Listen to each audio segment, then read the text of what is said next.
O colapso do seu joelho durante o treino não está apenas roubando a evolução das suas pernas, ele é uma verdadeira bomba relógio para o seu ligamento cruzado anterior, o famoso LCA. Se você sofre com o joelho valgo, que é aquele terrível hábito do joelho entrar ou apontar para dentro quando você faz força, as dicas tradicionais de agachamento que você vê por aí podem estar destruindo a integridade das suas articulações sob carga pesadas. Então hoje nós vamos reestruturar completamente a sua biomecânica para transformar essa fraqueza estrutural em uma potência para a hipertrofia do seu quadríceps. E aí, beleza? Eu sou o personal Flávio Vilas Boas, bem-vindos a mais um vídeo no canal e hoje nós vamos direto ao ponto. Mas antes, dá aquela força para que o YouTube entregue mais desse vídeo para as pessoas, se inscreve, deixa o like, hype o vídeo e ativa o sininho das notificações. Bora pro conteúdo.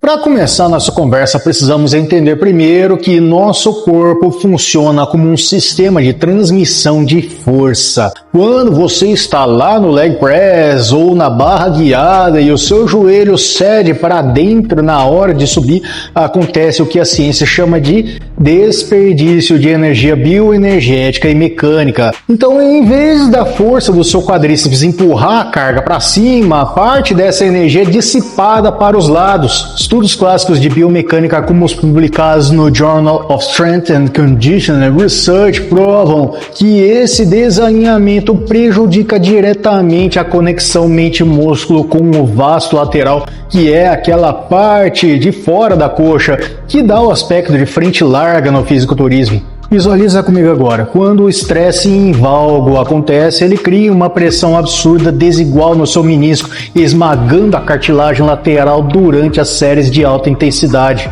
Sabe qual é o pior momento? Existe um ponto específico na fase concêntrica, logo no início da subida, saindo do fundo do agachamento, por exemplo, onde a maioria dos praticantes perde totalmente a estabilidade e o joelho dança para dentro. Diz aí embaixo nos comentários, você já sentiu uma fisgada ou um estalo bem na frente ou na lateral dos joelhos quando tenta colocar mais peso no agachamento? Comenta aí a sua experiência que eu quero saber para poder te ajudar mais ainda. Mas corrigir isso não é só questão de jogar o joelho para fora, a força. O segredo começa muito mais embaixo, na conexão entre o seu quadril e o seu pé, que é o que eu vou te mostrar agora. A maioria das pessoas acha que o problema do joelho valgo está no joelho, mas a verdade científica, muito defendida por pesquisadores como Stuart McGill, é que o joelho é apenas uma vítima entre o tornozelo e o quadril.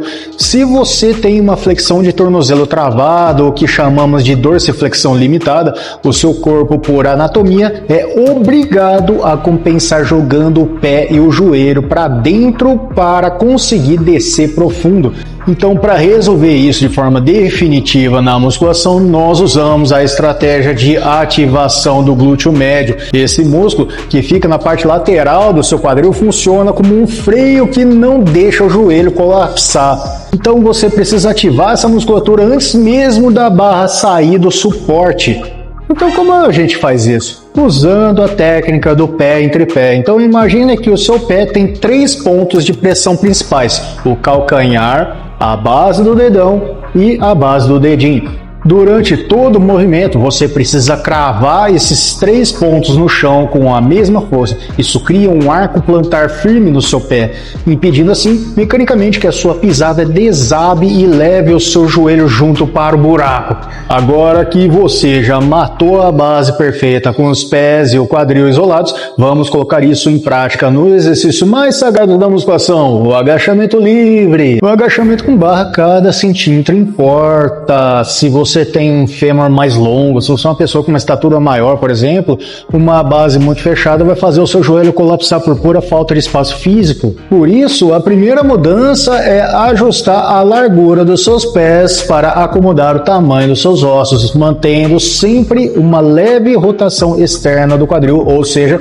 os pés apontados ligeiramente para fora entre 15 a 30 graus. Com os pés posicionados, você vai aplicar o comando mental de parafusar o chão. Mas como assim, Fábio? Imagine que você vai rasgar o chão ao meio com os seus pés, empurrando o chão para fora sem tirá-los do lugar. Esse movimento simples gera um torque, uma força rotacional no seu fêmur que impede fisicamente o deslocamento para dentro.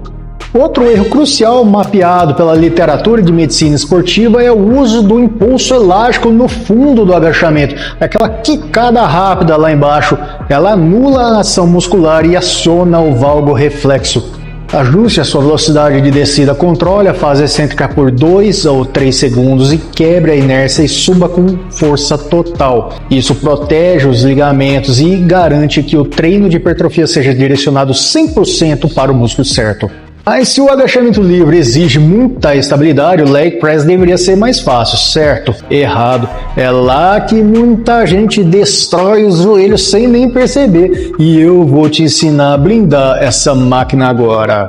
Mas para você conseguir sustentar um treino com essa intensidade biomecânica, mantendo a performance lá no alto do início ao fim, a sua suplementação precisa estar em dia com o padrão de elite. Então, dá uma passada no site da Max Titânio, que é referência absoluta no mercado de suplementação, onde você encontra a matéria-prima ideal para acelerar a sua recuperação. E ao finalizar as compras, não esquece de usar o cupom MAX10 Personal Fábio para você ganhar 10% de desconto direto no seu carrinho em todo o site. Não vacila com a nutrição se você quer resultados de verdade. Voltando para a prática no leg press, a falsa sensação de segurança faz com que as pessoas abusem das cargas e negligenciem o alinhamento dos joelhos. Então, para aliviar a carga absurda sobre o ligamento colateral medial, aquele da parte de dentro do joelho, nós vamos fazer uma transição daquela base padrão muito baixa e fechada na plataforma para uma posição ligeiramente mais alta e sutilmente mais larga. Se mesmo assim você sentir que o seu calcanhar quer levantar ou que o seu joelho tende a fechar no final da descida, a ciência nos dá uma ferramenta excelente: o uso de blocos ou cunhas de elevação para o calcanhar, ou até mesmo aquelas sapatilhas de LPO.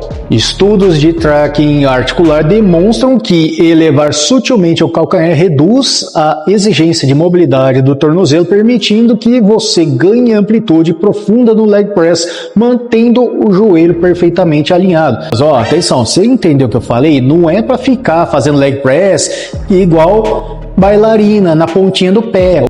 O calcanhar, no caso, está escorado. Então a regra de ouro aqui é o controle do ritmo. Durante toda a descida, os seus joelhos devem apontar exatamente na mesma direção do segundo dedo do seu pé. Se o joelho desviar dessa linha 1 milímetro que seja, a sua patela vai sofrer um desgaste desnecessário. Menos ego na carga, mais precisão no movimento. Não adianta nada só ajustar o agachamento leg press e a sua planilha de treino continuar desequilibrada. Existe uma estratégia de programação de longo prazo que vai consolidar a sua transição para cargas profissionais com segurança máxima. Então, para garantir que seus joelhos fiquem blindados a longo prazo, a sua programação de treino precisa de correção de assimetrias. É aqui que entram os exercícios unilaterais, como o agachamento búlgaro ou a passada. Eles isolam cada perna individualmente e impedem que sua perna forte compense a fraqueza da outra, eliminando os desequilíbrios de força do glúteo e do quadríceps. O grande segredo da musculação moderna é equilibrar os exercícios compostos pesados com um trabalho de isolamento de alto volume, como a cadeira extensora, de forma controlada, pois ela ajuda a reforçar os hábitos adequados de rastreamento patelar sem a fadiga do peso nas costas. E antes de encerrar aqui, vai a nossa dica de ouro, a lista de verificação pré-exercício que você vai fazer mentalmente antes de todas as séries pesadas. Primeira dica: pés firmes em tripé e parafusando o chão. Segunda dica: abdômen ativado com a técnica de bracing, abdômen travado no caso. Terceira dica: consciência de direcionar o joelho na linha dos pés, especialmente quando estiver chegando perto da falha muscular. É na falha que o cérebro tenta roubar e joga o joelho para dentro. Proteja sua estrutura para poder treinar por décadas. Se essa explicação técnica e direta te ajudou a entender de verdade como salvar os seus joelhos e melhorar seu shape, clica agora no botão de hype, se inscreve aqui embaixo no canal, deixa o like e ativa o sininho das notificações para não perder as próximas análises científicas que eu trago aqui toda semana. Em resumo, ajuste a pisada em tripé, ative o glúteo médio e parafuse o chão e controle a descida. Fazendo isso, o genovalgo deixa de ser um risco e o seu quadríceps explode em hipertrofia. Não esqueça de fortalecer o time usando os nossos cupons. No site da Max Titânio, o cupom MAX10 Personal Fábio para ganhar 10% de desconto. Ou se você gosta de pasta de amendoim ou barras de proteínas com 21 gramas de proteína, é praticamente uma dose de whey. Vai lá no site da Dr. Peanut e use o cupom DL Personal Fábio para ganhar 10% de desconto. Os links estão nas descrições e comentários fixados para você anotar e não se esquecer. Se você gosta de vídeos curtos com dica rápida, direto no ponto, me segue, me acompanha também no Instagram, TikTok e Facebook, porque eu estou por lá também. E para continuar evoluindo o seu treino com ciência de verdade, clica agora no vídeo que está aparecendo aí na tela final. Aquele abraço, eu sou o Personal Fábio Vilas Boas, sempre à sua disposição para te ajudar a evoluir e levar seu shape e a sua saúde para um próximo nível. Fica com Deus e até o próximo vídeo.